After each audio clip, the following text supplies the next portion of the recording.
was blocked, another one shanked because of a bad snap, but he's back to his old self, 2 for 2.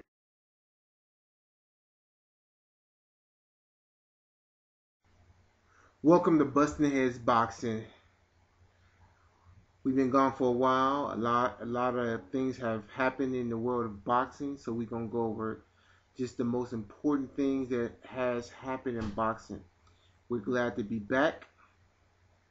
And Will, do you have anything else to say? What the hell are you wearing? Dude, that's what I want to know. Dude, I got the 1968 Vietnam jacket. Vietnam. Ready, because I'm ready for war. I'm back. I'm back in action, ready to take this boxing game to war. And we got a lot of fighters out here. I'm sorry to say that they need to hang it up. And we're going to talk about a few fighters, or just one fighter. One fighter who had his share of wars. He been in battles. I'm sorry to say that we're going to have to put him out. Put him out the pasture. Put him in an old ship graveyard. Because that's where he needs to go. You had a very good career. But just like any old battleship, once you start getting them holes in the hull, and that water start coming in, and all it takes is just one hit on that left side of that hull, and there she goes in the deep blue ocean, sinking to the deep depths. And we know who that fighter is. Matter of fact, we're going to talk about him first, all right? We're going to talk about the once great. Well, he's still great. He's one of the... not once great. Just because he was great before doesn't mean he's great now.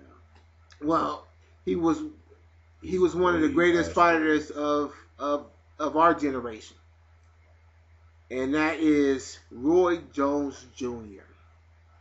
He took a trip down under, and he was taken down under.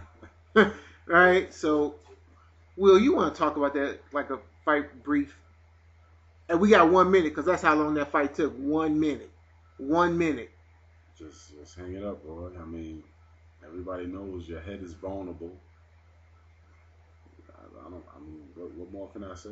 The man has been knocked out again by a lesser opponent. Right. Again, you know. I don't have anything to say. I'm sorry. All right. We got 30 seconds left. All right. Roy.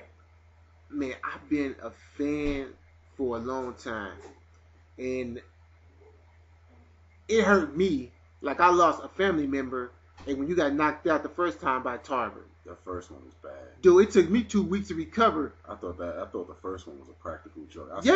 Couldn't believe it. I still remember watching Roy on the floor. I was so in denial. At first, I thought he tripped. Exactly. I thought he tripped. I said, okay, he tripped. You know, he's about to get up. Then when I saw him like get on all fours, I was like, oh, wow, wait a minute, like that doesn't look too good. And then he stood up. I was still in denial after the fact. I was mad at the referee for stopping it. I thought that it was prematurely stopped. I thought he could have still came back, but you know, he should have never took that fight in the first place. That's how great Roy was in his prime. He's the first fighter I've ever seen have to explain himself for not winning a fight in more dominating fashion when he was fighting the number one contender. Right. You know what I mean? The dude went up to heavyweight, got up to, if I remember right, he got up to about 193 pounds. Right. Had to lose, you know, but 18 pounds just to get back down to light heavyweight and defend his belt. He was clearly drained from that and still won the fight, which I don't even think it was debatable whether or not he won that fight. But he still won the fight. People weren't happy because he didn't win, you know, 120 to 108 the way they were used to seeing him win.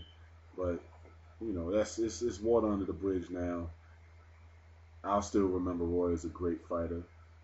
But the time has come, you know, to hang it up. He's looking like MJ when number 45. You know, and he's not playing in the Garden. Roy Jones, coming from a fan,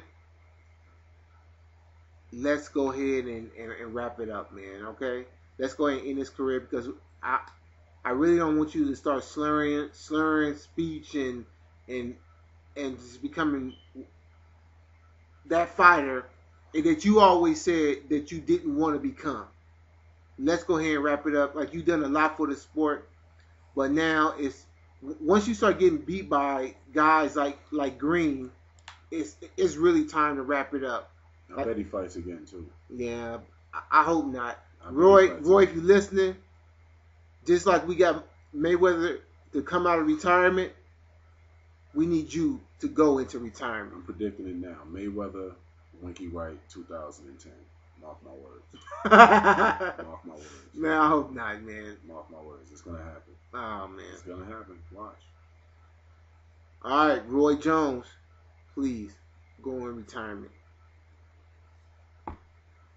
All right, so we're going to take a quick break, and then we're going to come back, and we're going to talk about Berto and Mosley. And we're going to talk about how there might be a new lion taking over the pride that we call the welterweight division. All right, be right back.